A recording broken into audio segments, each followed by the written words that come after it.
Welcome, everyone. We are so glad to have you here today. It is April 21st, 2020, and my name is Troy Hicks. I am director of the Chippewa River Writing Project, and I'm pleased to introduce you to the first of our series of 8 webinars.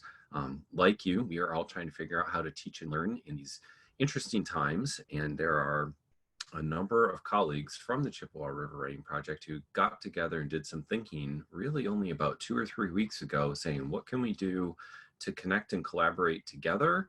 And then said, let's make this public and let's welcome other people into the conversation. And so now you are at our first webinar with remote learning without ubiquitous internet access. And I'm going to do just a little bit of prefatory housekeeping type things, but hopefully by about 4:05, I'm going to turn it over to Janet and to Becky and to Shannon, and they are going to lead us through some tips and tricks and strategies that they're using in their remote learning environment during these spring days where we're all still stuck inside due to pandemic pedagogy. So Janet, if you could go ahead to the next slide, please. As you know, we have a number of sessions that are coming up, and in just a moment, on the next slide, you'll see where all of those sessions slot in. You've already signed up and you're here. If you're watching this recording later and would like to sign up for later sessions, feel free to go to our website on that continuity of learning page, and you can sign up there using that Google form. So again, right now we are in the midst of session 1, and you can see all of the other topics that are going to be coming up in the weeks ahead.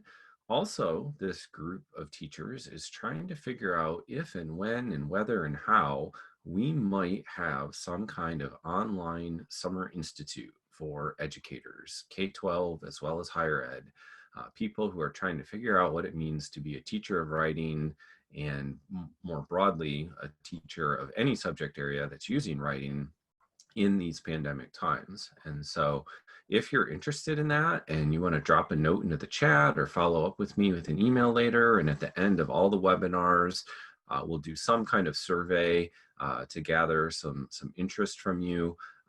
We're thinking it wouldn't be sitting in front of your computer from 8 in the morning till 5 in the afternoon, all 3 of those weeks. It would be some combination of hybridity, some synchronous, some asynchronous, but we're trying to brainstorm and think through that. And that's some of the thinking that we'll do over these next 8 weeks together. And if you're interested in joining us for some learning this summer, we'd love to hear from you. You also all shared a number of great questions. I did my best to try to thematically summarize those questions, and we start this first webinar as well as this entire series of webinars knowing that we are all learning. There are many questions and there are no right answers. We've got tons of things that we're trying to figure out along the way, and we are looking forward to doing that with you. I think these questions bear reading aloud, at least during this first webinar. And certainly there are things that we're going to come back to and work on over the next few weeks. So here are some of the things that you shared in that Google form, condensed of course, but the general themes are there. So how can I as a teacher best communicate and engage with my students with different tools, techniques, tips, timelines? How can we use our limited time together effectively, like when we're in Zoom rooms and Google Meets and we have those synchronous meetings? How do we work with populations of students who are particularly vulnerable? We were already talking about that in our pre-webinar chat. Who are the populations that we really need to reach out to and make sure that they are getting the services that they need? How can we support students' socio-emotional health and well-being, especially after they've experienced loss of a family member or some kind of other trauma? We don't always know what we don't know about what's happening for students, and we know that the disadvantages and the digital divide have been amplified in these times of pandemic. And so we really need to think about those types of questions and concerns. What are some tools for designing effective assignments and assessments, for collecting and managing all of those assignments and assessments? How can we do our teaching better and making sure that the streamline and the organization is working the way we want it to? How do we help students manage their own time and attention and their own motivation If you have answers to that question, tell me, because I need that for my own teenagers here at home. And in what ways can we as professionals support one another throughout these times, whether we are still looking at 6 weeks or 6 months or who knows exactly how long. So with that, I just want to get those questions in the air and be thinking about them. I probably won't read them at the beginning of every webinar session, but I think they're worth bearing a little bit of time to listen to right now. Couple quick tips, tricks, and strategies for Zoom. I think that you are all obviously probably pretty familiar with Zoom at this time, and you made it here today. If you're not and you have questions, send a message in the chat, we'll answer. One thing I've noticed a lot lately, I used to love being able to click on those links in Zoom, and at least for me on the Mac, I don't know what this is like on a Windows machine, but I've been able to figure out when I highlight a link in the chat room and then I right click it, it will open up that contextual menu and I can open that URL. Of course, at the end of the session, if you want to download the chat, you can always download and save the chat. If you're comfortable speaking, there's going to be lots of time for interaction later. So there's some tips on temporary unmuting if you visit the Zoom website. You don't want to totally unmute yourself, but there are ways to set up your settings so you can hit the space bar and unmute yourself. And then, of course, we're going to be trying to demonstrate all kinds of different tools like polling. So I'm going to quickly launch the poll here and give you all a moment to tell us where you're joining from. And Janet, if you could advance to the next slide for me, please, I'd appreciate it. All right, so while you're taking that poll, just a quick little public service announcement. The Chippewa River Writing Project is a site of the National Writing Project at Central Michigan University. We have been around since 2009. Currently, our site is supported only through grants and other professional development work. So if you like what you are seeing here today and you would be so kind as to share some of your impressions of this work with others in your district, in your region, especially those who might make decisions about professional development, I'm just going to be completely honest and say we would love to have those contacts. I'm also going to say that all the teachers that are presenting during these next few weeks are donating their time, talent, and energy. If you feel so inclined to support the work of the Writing Project, so eventually we can provide stipends or other types of professional opportunities like attending conferences or buying professional books for these teachers, and you find the materials valuable, please feel free to use the giving link through the CMU website. All right. And as Janet advances to that next slide, I'll end the poll and share the results. All right, we've got some people from within Michigan and some people from our central Michigan area and even a couple from other places around the country. So we're so glad that you're here today. And with that, I'm going to pause and I'm going to move into producer mode and monitor that back chat channel. And Janet, I'm going to let you and your team take over. Okay, thank you, Troy. Hi, everybody.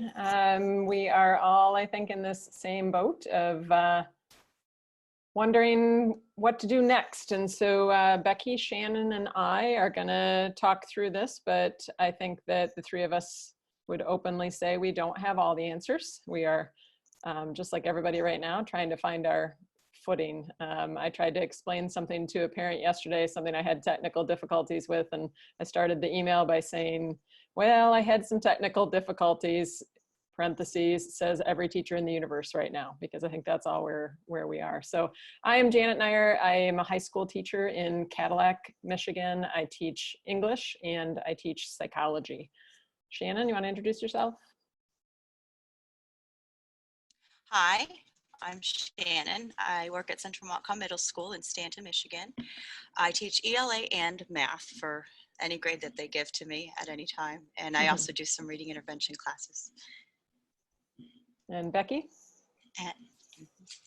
Hi, I'm Becky Schwartz. I teach in Springport, Michigan. And so I teach a reading intervention course for the 9th graders that are the lowest performing.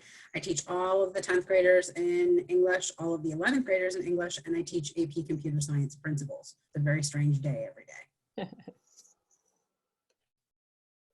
So we actually wanted to start with some conversation amongst ourselves. And so we have a Google document that's going to be open for editing rights for anyone who lands on that document. And so in case part of your screen is blocking this, I'm going to put it up in the chat here in a minute. But we wanted to ask what issues are coming up in your districts when it comes to access. The name of this session is Remote Teaching Without Ubiquitous Access. So we're curious about the kinds of issues that might be coming up in your districts as a result of that. So I'm just going to minimize here for a minute and paste that into the chat unless somebody else already did.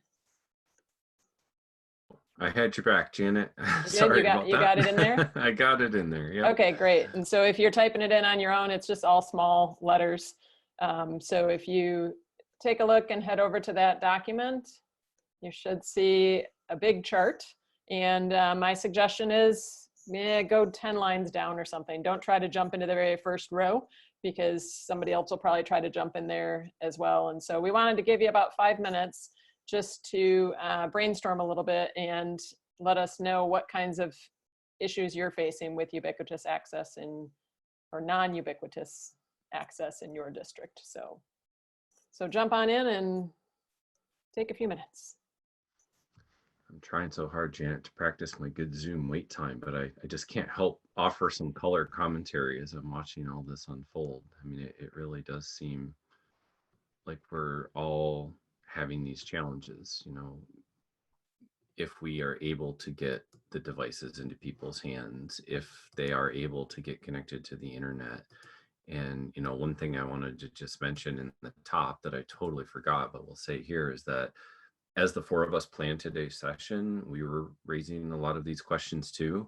We know that some kids, no matter what, we're just not going to be able to get that device to them, or the broadband's not going to be there, or the Wi-Fi connection.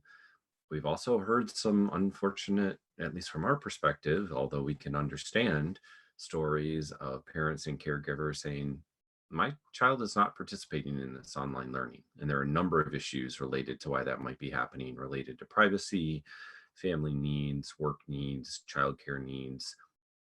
We start this conversation again today with the idea that we're doing the best we can in the times we find ourselves, and that the tools and tips and strategies that we're offering here are meant to be ones that we hope can be helpful, even though we know, unfortunately, we're not going to reach everybody. So just thought that was really interesting to see like these themes and questions that continue to emerge and that we're all struggling with. And I know in our district, we polled families pretty soon after we closed on March 13th. And unfortunately, those answers have changed a lot in the meantime. So some families said in the week of March 16th said, yep, we've got internet. Yep, we've got devices. We're good. And now, because parents have moved home to work from home, there's no longer the option. So either the internet is strained or the devices aren't what they thought they would be. And so things have changed rapidly, not just for us in school, but even for our families, obviously, in terms of their access. I'll give you another minute or so to get any ideas down, but Troy is right. These are the same kinds of themes that we've talked about amongst ourselves as we've been planning this session and thinking about what to talk about. Also, too, one other quick theme that I'm kind of seeing emerge here is like the idea of the school appropriate sanctioned IT supported tool versus the other tools that are available. As you know, we're using Zoom today.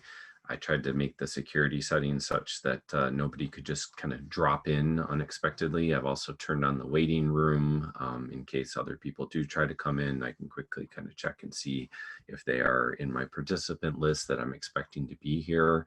I see there's some usage of Microsoft Teams. I've been trying to learn a little bit about Microsoft Teams. I have my own opinions about all different types of video conferencing solutions. I'd be more than happy to stay on and talk about them after we end the recording. What I would say though, for everybody is that whatever the tool is that you're using, we're also hoping that we're gonna provide some strategies for thinking about how to connect with kids before, during, and after those class sessions, and thinking about what those class sessions can be like while we're with them and how we can use our time and tools most effectively.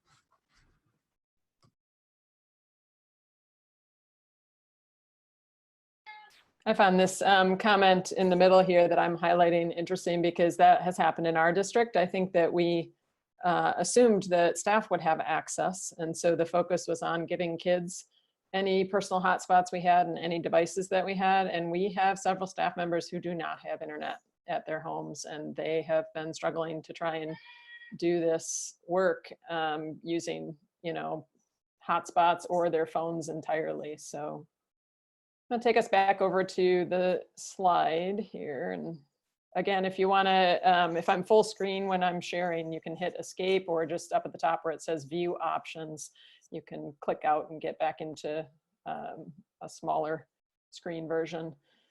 So one of the things for those of us who are in Michigan, obviously there've been a lot of documents pushed out by our Michigan Department of Education, and probably none of us have had the time to read as we've sort of hit the ground running on this. But I really liked this quote, which was in the MDE's Learning at a Distance guidance document.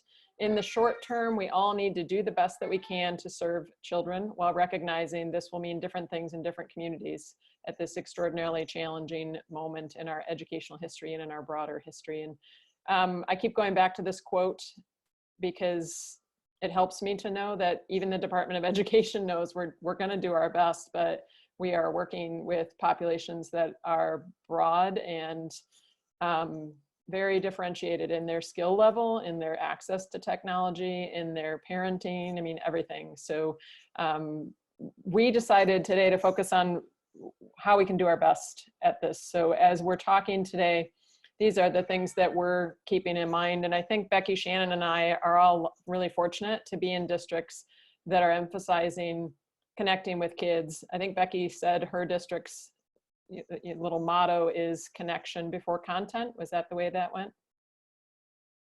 It's compassion over content. Compassion over that's kind of what we've been driving, and that's kind of been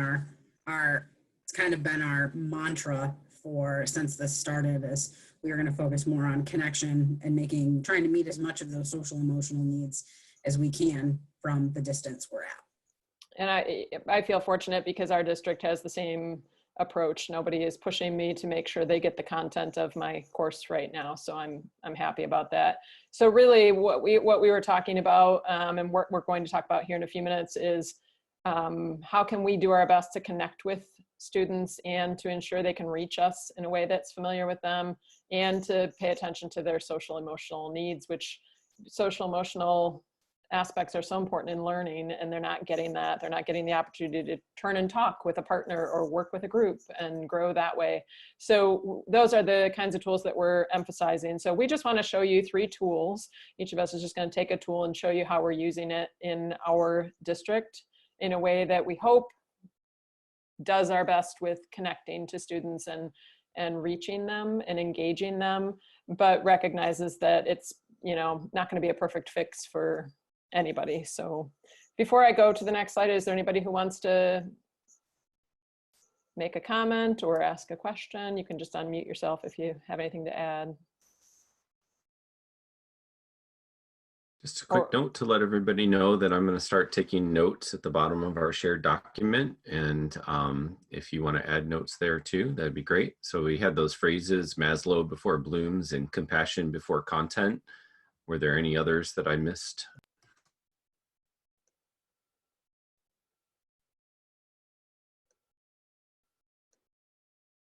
And feel free too to keep talking in the chat. That's always a good way to, you know, keep some conversation going with people. So, all right. So my big goal in my district was to figure out how my kids could use their smartphones, because most of them do have access to a smartphone, so they can either call or they can text me. And I didn't really want to give them my personal cell phone number, because right now my personal cell phone number blows up with teachers and family members most of the day, and I really don't want to mix the two. So I decided to go about this with a Google Voice number. And so Google Voice is a free calling service. It provides call forwarding. So if you are at a school where you have a school phone number and it's still sitting there, if you know how to forward that number from home, you could call and forward it to your Google Voice. It does voicemail and it does text messaging. Here's the catch, and this may be the downside for you depending on your district. It is not available on G Suite domains. So if you have Google through school, it's not standard in the package that includes Google Drive and email and all the classroom, all the stuff that comes with a Google for Education account. So I did have to do it on my personal Gmail, my consumer Gmail account. It is free on personal Gmail. It includes an app for my phone. So I just loaded the app onto my cell phone, and it notifies me every time somebody texts me and every time anybody calls and leaves a voicemail for me. And so it's a dedicated number. I gave it out to all my parents. I gave it out to students as I've been having phone conversations this week with parents using Google Voice. I've been saying, you know, give this number to your child. It's okay. They can text me. I have it on Do Not Disturb 100% of the time because you know how the circadian rhythm of teenagers works. So I don't really want to deal with their 2 a.m. Text about the homework assignment. So I have it on Do Not Disturb, but those things just collect for me and I can check them the next day. The thing that I really like about Google Voice is my students prefer to text. They do not read their email. It's a pretty significant problem because they're getting overwhelmed with emails right now for their classes and they just don't want to read their emails, but they will respond by text, which is nice. So here's what I ended up doing.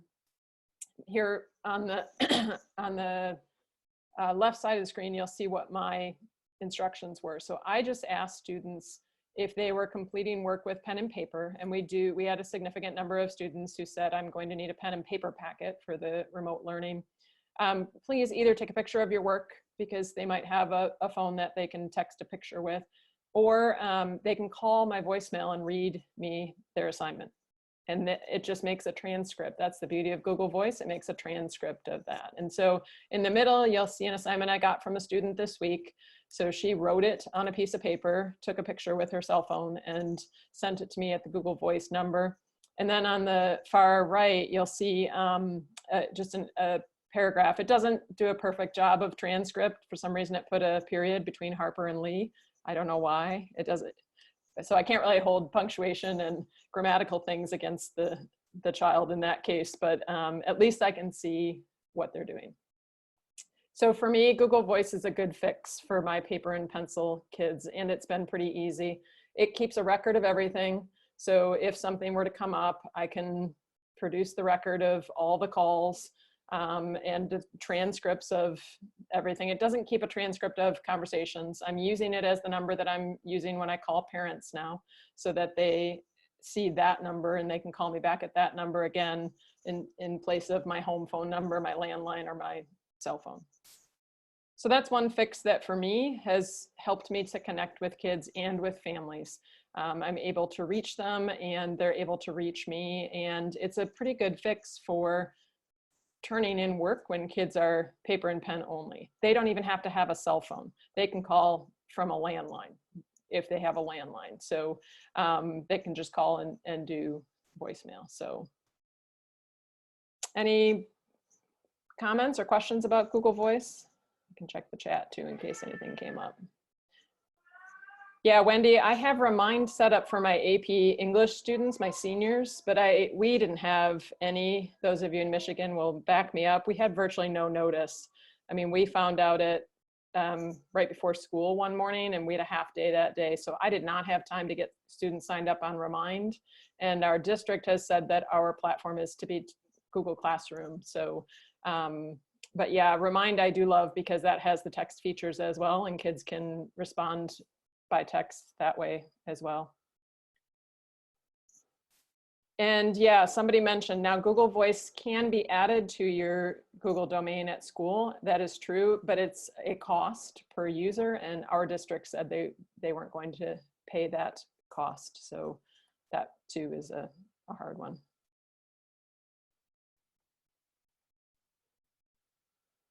If you have any questions or comments, unmute. I'm going to mute myself here and pass it over to Becky in a moment. And as we're transitioning, if we have a little time, we might even do a demo of your Google Voice account here at the end of the webinar. If Yeah. anyone wants to be so brave as to give Janet a call and watch your voicemail transcribe live on the webinar. This is not my number. I put up a fake number there. So if you want to do that, just let me know and I'll put my real number in. All right, I'm going to hand it over to Becky to talk about Padlet. All right, so thanks, Janet. Padlet, what I like about it is a host for both synchronous and asynchronous learning activities. So you can set it up if you're doing live Zoom chats or Google Meets with your kids, or you can set it up that they respond at their own time and it continues on and you can just moderate it. So kind of going on with that, if you want to click to the next slide, Janet. So it is essentially an online collaborative corkboard application that can be used for a number of things. I've seen it used for storyboarding, research organization, journaling, discussions. What I like about it is it's very friendly for the user, and it's kind of an intuitive format. And so I created one for us to kind of text out because I think that the best way to kind of see what the benefits are of this is by using it. So on the next slide, I have a link for you, or maybe Troy will push it out in the chat. But the link kind of shows you a discussion board. Wendy, I know in the chat you just said you have to pay if you want to use more than 3 boards. Yes, that is one of the flaws I'm going to talk about, but I have a workaround for you for that. So there's the bit.ly link to the Padlet that I created for us to kind of have a discussion really quick, just to kind of see how it works.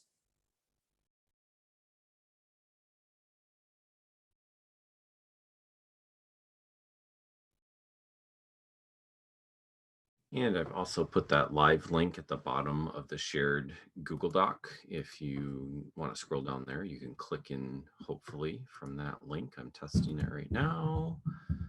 And it looks like it's working. So yep, the live link is at the bottom of the Google Doc if you want to click from there as well.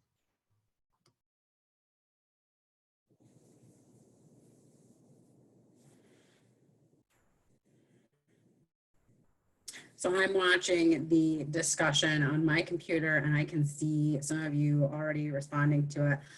You'll see that I did a sample one really quick where I have my book selfie. One of the things we're doing as an English department at Springport is we have created a Facebook and an Instagram page for the high school English department, and we're sharing out teacher book selfies and different things. And part of the connection part of this is we're doing like silly social media challenges.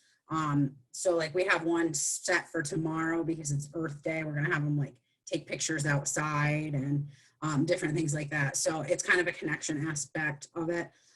Since we just started our online learning officially as of yesterday, we haven't gotten a ton of responses yet back, but I'm thinking as this kind of goes more and more weeks, we're going to get some kids. And I know the kids were, I don't know, they're excited to share what they're reading with me on a regular basis. Gosh, so many responses. And you can see how it updates like as people are doing. And there's a lot of customization features that we'll talk about. Right now, I have the ability for you to like each other's posts. So the heart, like the Instagram heart. And then you have the ability to comment on each other's posts. So that's kind of a nice thing. And what I like about it is it kind of creates almost like a discussion aspect for kids that's really intuitive for them. They can use it pretty quickly and they don't have any trouble like transitioning from social media to this discussion. And you know, you don't have to be on here as they're doing this. You can come back and check this later. You don't have to worry about it.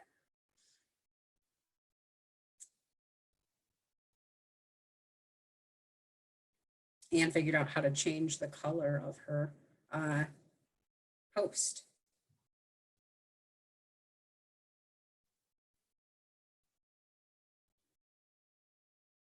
So did Sharon. Yeah. And Wendy and Tammy. Love it.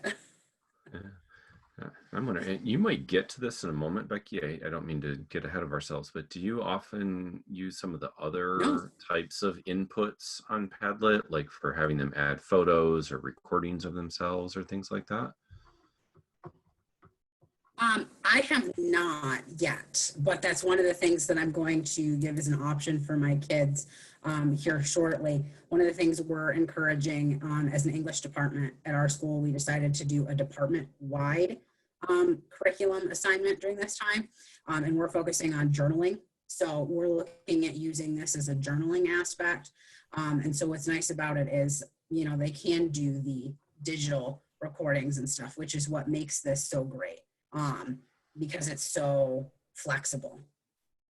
Yeah. Yeah, I think that's pretty cool. And I think, Janet, are you still sharing the screen, or is it Becky that's sharing at this point?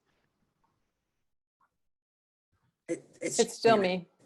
Sorry, I had Oh. mute on. No, that's okay. I just wondered if you could quickly show that interface, like when you click on to make the comment and then it gives like the multiple different types of inputs. Does that allow you from your view, or we have to be in teacher view in Becky's dashboard to be? Oh yeah, there they are. Yep. So like see all the different types of media, and if you click on the ellipses, there's just a whole number of different things that Padlet has added in over the last year or so, including Google Maps and recording of videos, drawings. So yes, it is a paid service now, and yet at the same time, I think that they have really done some interesting things to make it a more interactive tool, and that it makes some of that, while the cost is always a little tough to bear, it does make it worthwhile. Thank you, Janet, for sharing that. Yep.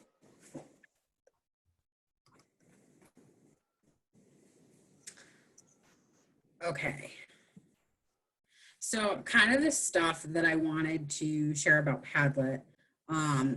So the pros that I have is that it's highly engaging because it can be synchronous and asynchronous. They can contribute so many different things at different points. It can be used for voice, video, text, links, pictures, doodles. Like Troy said, there's so much that it can be used for now. It is very versatile and customizable. You can create and share these resources together. One of the workarounds that I was gonna talk about with Wendy's question is one of the things that we've been doing is having kids create their own Padlets and then share the links with us, like if they're doing a blog, and then we push out a doc of class blog links so that everybody has access to it, and that's a workaround in that sense. That does give the kids a little bit more control on their end, but you know your kids better than anybody, so you know if that's something that they could handle. It's super flexible as far as privacy and security concerns. You can make every response that goes on your Padlet approval base. You can decide if people can even write on the Padlet, or if it's just comment and post, or if I've done this because I don't feel I need to, but I've heard some interesting stuff with this. You can filter the naughty words with emojis. So like if a kid swears on there, you get an emoji instead. And I like the social media features, the like posts and the comment features. I think that works really well for this generation of kids that we're teaching.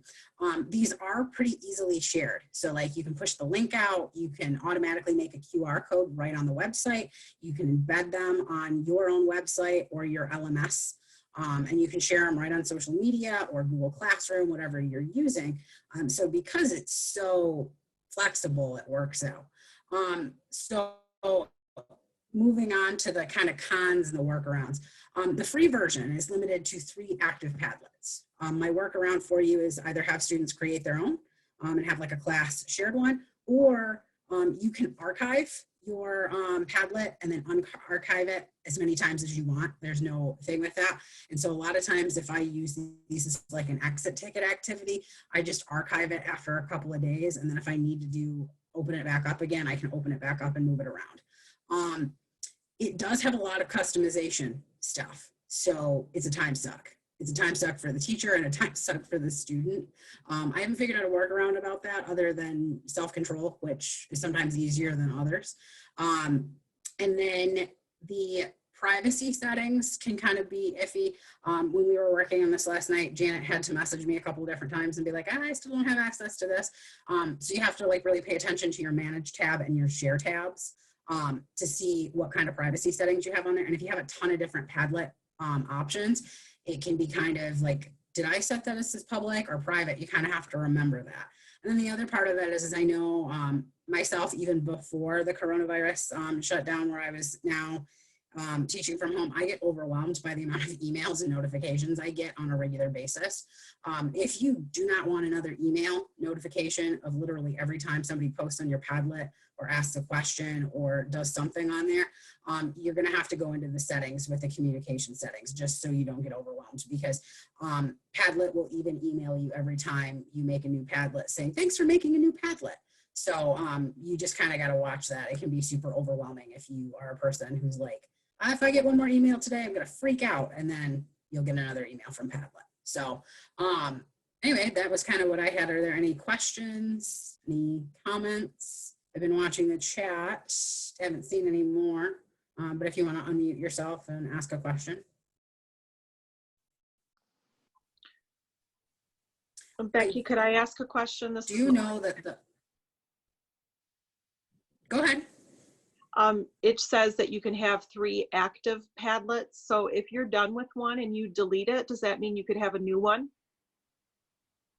Yeah, you can delete it and it would be gone forever. And then you can have a new one, or you can just archive it. You can have as many archived Padlets as you want and still have your 3 active ones that are open and being used. I tend to have a ton of archived ones. I do know the monthly subscription fee to Padlet, if you like this, is like $8. We're looking, because our department is looking at doing this, we're looking at just between the 4 of us, like it'd be $2 a month. That's like nothing in our world, or at least in our thoughts. So it's just like a quick, like one person would have the account and we would all share the information and share the wealth with it. So that could be an option for you too. But I know like paying for another thing for our classrooms is a sore spot for a lot of people. So.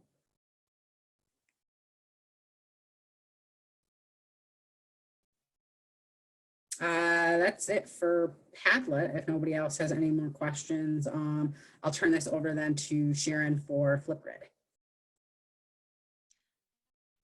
Hello, I'm going to talk to you a little bit about Flipgrid. Let's see, can we go to the next slide, please, Janet? So I've been using Flipgrid for a little while here at school and trying to use it since we've been online. Our district does not have everybody online, so this is supplemental. It's free. That's one nice thing. It's asynchronous, so you can get on there whenever you have time. The kids can do their thing whenever they have time, and when you're ready to go in and check everybody's feedback out, you can go in when you're ready. It does connect to Google Classroom and Remind, which I know a lot of you've already said you are part of, which is really nice for me because I have my classrooms set up. So when I create something in Flipgrid, it has a link straight to my classroom and I can set it up to post right there. It does work online, of course, but you can also get it in an app on an iPhone or an Android. And you can have a co-teacher. There are called co-pilots. And I have my ELA co-teacher with me right now. One thing I will say about that is I can't see his activity. So if he's commenting to students, as far as I know, I can't tell if he's commented. So I'm not sure about that. How about the next slide, please? All right, so Flipgrid is a video discussion platform. So you could set up your classes, they're called grids. And then within those grids or classes, you can set up discussions or topics. And you can have the students do a 15-second video if that's all you want, all the way up to a 10-minute video. I have not gotten there. 2 minutes is the most I've offered. That's a long time, honestly. And then when you get their videos, you can give them feedback like in another video, it's right there, or you can just email them a comment or leave it right on the site and they can go back and find it themselves. Let's see, options for, so I give them written prompts yesterday. was our first one, and we had always joked in class about bringing our pets to school. So I said, hey, you must have your pet around. So if you had a pet, we showed off our pets. A lot of them showed off tricks, and it was really cute, actually, to see everybody. So we gave them a written prompt, some focus tips you can leave in there too. There are a lot of options for web resources like videos, GIFs, links to documents, almost anything you could think of online. You can add attachments. You can have the students add attachments. I, again, haven't done any of these things, but all of it is, all options are available. Like Becky said, you can get, what you call it, the suck hole. You can go in there for a long time and get stuck. I already mentioned you can organize it by classes and then by discussions within there. So if you've got one class, you can have several discussions and topics in there. All right. What else did I have? Shannon, You can I have to throw have- one thing out that I learned? Yes. I just Sure. learned this, and if you're a Power Flipgrid user, you might already know this, but they have a portion on the page called Disco Party, which is an interesting name I never would have clicked on, but that is a location where other teachers share their grids and you can import their topics into yours. And so I needed it like an interactivity for my kids. Last week I had them just tell me 4 nouns that were helping them make it through the stay-at-home order right now. And so they did that, and I needed something different. And I found a teacher who had a flip hunt, which is a scavenger hunt on Flipgrid. And so my kids are doing a scavenger hunt this week on Flipgrid where they have to find pictures of things. And so they're running around their house and putting a picture of their favorite snack food and a picture of an animal and something that's green. And there was also a part of the scavenger hunt for them to do their favorite TikTok dance. None of my 9th graders have taken up that part of the scavenger hunt yet. So. I really like it because, you know, the kids love the videos for the most part. If they're a little stressed about it, there are just so many options. Like, again, the drawing boards, the emojis they can put over their faces, there are filters. So if they're a little camera shy, they can use that too. But the point still gets across, whatever they're saying in the video or showing you. I like the scavenger hunt. We'll have to try that. But mostly we're using it right now for feedback to the students if they want to talk to us about their week, keeping in contact and those kinds of things. Do you guys have any questions? I'll see if I can answer them, or maybe Janet. I think she even has more experience than I do. I think it's going to be fun to watch what happens to kids' hair over the course of the Flipgrid because none of us have any hair treatments going on right now. And some of my kids, some of my boys, freshman boys, their hair is just getting bigger and bigger every time they post to Flipgrid. So you can do a time lapse of that. Yeah.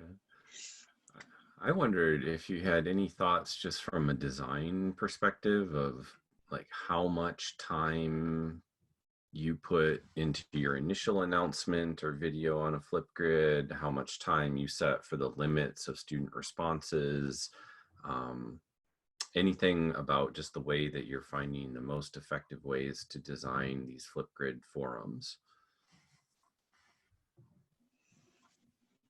So far, short and sweet. I have 6th graders doing this, so that might make a difference. They're 6th graders. They're still really camera shy, but they also love it at the same time. So giving them that smaller limit helps them kind of keep that focus, I think, so far. I found with mine that if I do a sample video first, I get a lot more response from the kids.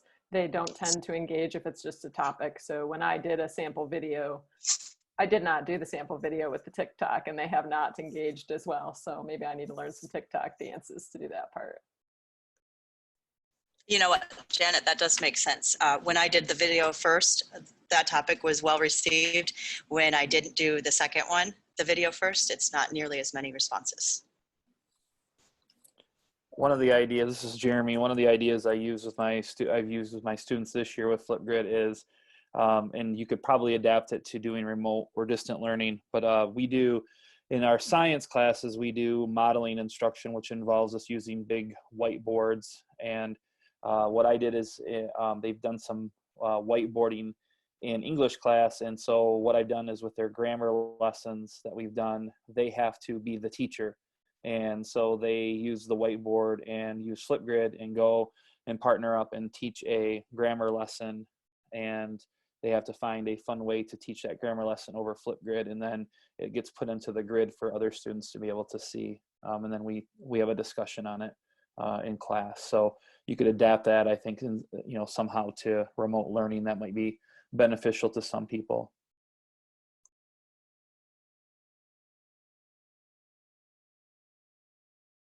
Thanks, Jeremy. I was just dropping in, one of my favorite resources go-to is the Ditch That Textbook website.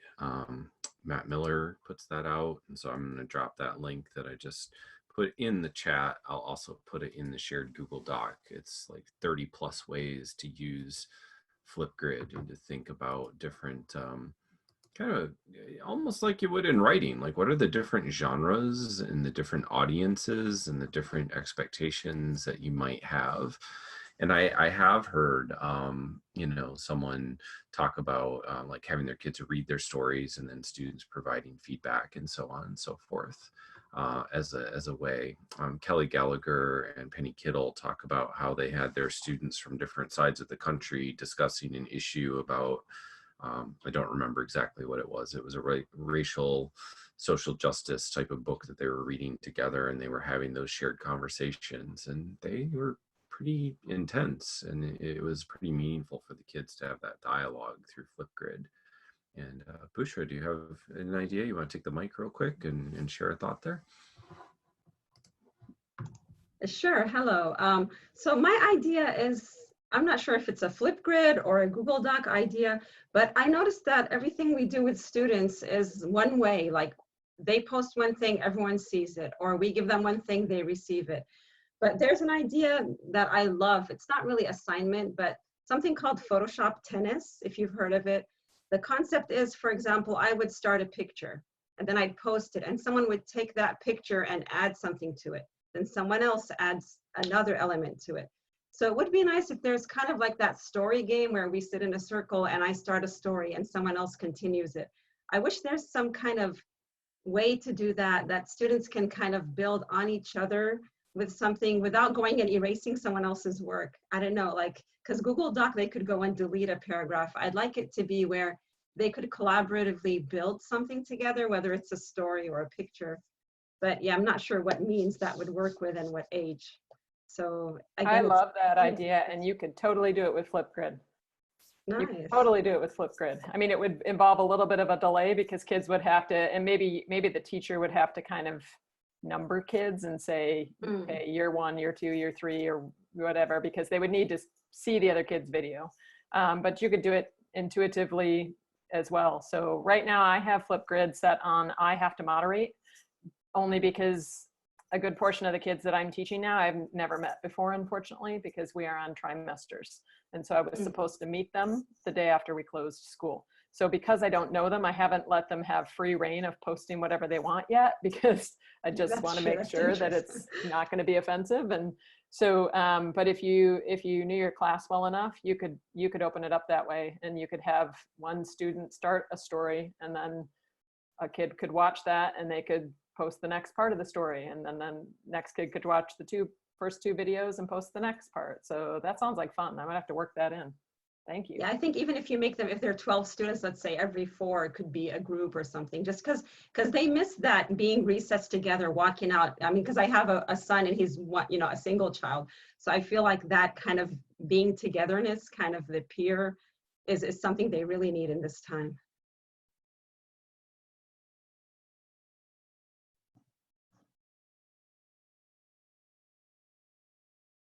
I'm going to stop sharing my screen just so that we can have some fine. question and answer if people. Yeah, and actually, Janet, if you're willing, we still have a few moments, and if you want to pull up your Google Voice and kind of get that ready, I'm willing to be the Google Voice guinea pig here if we want to try to demonstrate what that looks like. And I know you've got other students on there too, so you want to get your settings and everything organized the way it needs to be. Just a couple kind of quick thoughts and reflections here. Again, I really appreciate the way that all three of our presenters are trying to demonstrate ways that tools can be used in a robust manner. We can use one tool, but use it in multiple ways in order to engage students. I also appreciate the multimodality and the thinking about how we can have students use text as well as image, as well as video, as well as potentially drawings or other things like that. Quick little tip, I was just thinking as we were talking about pictures and uploading and whatnot, if you are on the iOS devices, there is now an option within the Notes app where you can essentially use your phone or your iPad as a document scanner. So there's kind of another little tip or trick that you might be able to try. I'm gonna actually try to plug in and see if I can screencast that real quick and give it a whirl. Yeah, there we go. So this is not going to be too exciting in terms of what you're about to see here. Just a little picture of my own desktop here as you're looking down at my all right, so I can scan the document. So if I took a document, it's not really a document that's right here. Of course, that's my keyboard, but that's where I would click that and scan it there, and then you can upload it in Notes and you could send it that way. There's also, I know Microsoft, I believe, has their app called Lens, if I'm recalling correctly. I would have to double check on that. But again, you could have students share their work and then give feedback to one another on that work using many of these tools. All right, see there's some other things going on in the chat room here. Yes, and yeah, I agree with Kathy. Thank you all for sharing today. It's been much, much appreciated.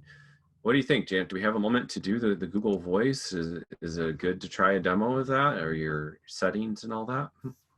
Yeah, we can. I wondered, is Dale still on? Are you still on, Dale? Yeah, I'm still here. Do you had asked about whether it would do math equations. Do you want to try to give me a call and do some math equations and I can see what happens? Yeah, so do I take a picture of it or do I call and? So you can easily take a picture. Probably if you've got complex math equations, I would say probably taking a picture of a page would come through best because it will just show me the equations. If you can speak the equations out, it's going to transcribe that. Like if you said 3/4, it's going to transcribe it as the word 3 dash the word fourths. So it probably won't do an equation. But if you have something there that you want to take a picture of and send to that number, I could show you that. Awesome. Just give me a minute. I'll be right back.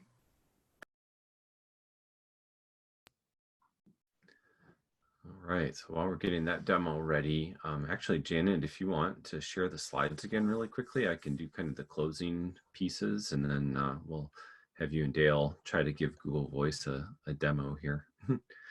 So just really quickly, and then we'll get back to that Google Voice demo. Just as a reminder, again, this is the first of our 8-part series. The teachers of the Chippewa River Writing Project really wanted to get together and think about how to be critical and creative. And I think you're seeing that today. So we've already seen some thanks in the chat room. Really appreciate your kind words. I will send a quick follow-up email to people that I saw in the participant list. Just saying that you were attending today. I did not apply for sketches. For those of you that are in Michigan, you kind of know how that goes, but you will get that email that you could use for your records. And Janet, if you could go to that next slide, please. Next week, we're going to be talking about reasonable expectations for remote learning. And of course, if you're on the email list, you're going to get all that updated information. So that'll be there. And next slide, please. Again, we are supported at this point through grants and professional development dollars. So these webinars are being offered for free. If you find it useful and you feel so inclined, we always would welcome donations to the Writing Project to support our work, but also we would welcome you to put us in touch with others in your district or institution where we might be able to work with you to deliver remote learning during these next weeks and months. And with that, I think, Janet, are you and Dale ready to try sharing a Google Voice live demo here?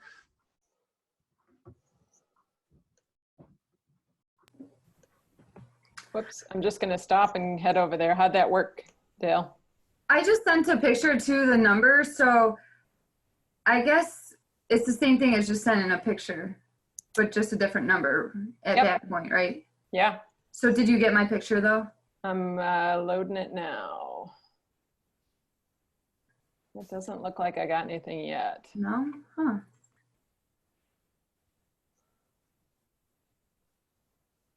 Oh, there it came. Okay, hang on, I'll share and. Okay, so here comes my screen so you can see what this looks like on my end. So there it is. There's the formula. I can see it all worked out, and a lot of my students prefer handwriting to typing, and for math in particular, when you're asking them to do equations and symbols, that's just not easy to do in many other ways except handwritten. So yeah, this would be a good solution for that, and without using your personal phone. Thank you. I appreciate it. That is very, very helpful. You're welcome. And then Google Voice, if I'm recalling correctly, Janet, it will transcribe for you as well. So you've had students give you, like, call you and answer questions or like read parts of their essay to you, and then you can kind of quickly skim through those things rather than having to listen to every single voice message. You kind of skim through it really quickly, right? Yes. Yeah, so the transcription is, it's not perfect, but it's good enough for me to understand what the student is getting at, and I can listen to the, sometimes it mangles their names. So my students will say, this is so-and-so, and it comes out as this is nonsense. And then I listen to the message and I realize, oh, that's the last name of the student. So yeah, the transcribing is pretty good in Google Voice. Cool. And one last tip from the chat room. Apparently there's a Google Docs extension that allows you to type in math equations and keep all the formatting. Yeah, great. See? Yeah, I think that's Equatio, maybe. Is that the name of that? I don't know who put that in there, but I think it's Equatio. Okay. Yeah, I was looking for one, and if I find it, I'll make sure I send it out for everybody too. But yeah. Gotcha. Great. Thanks, Amanda.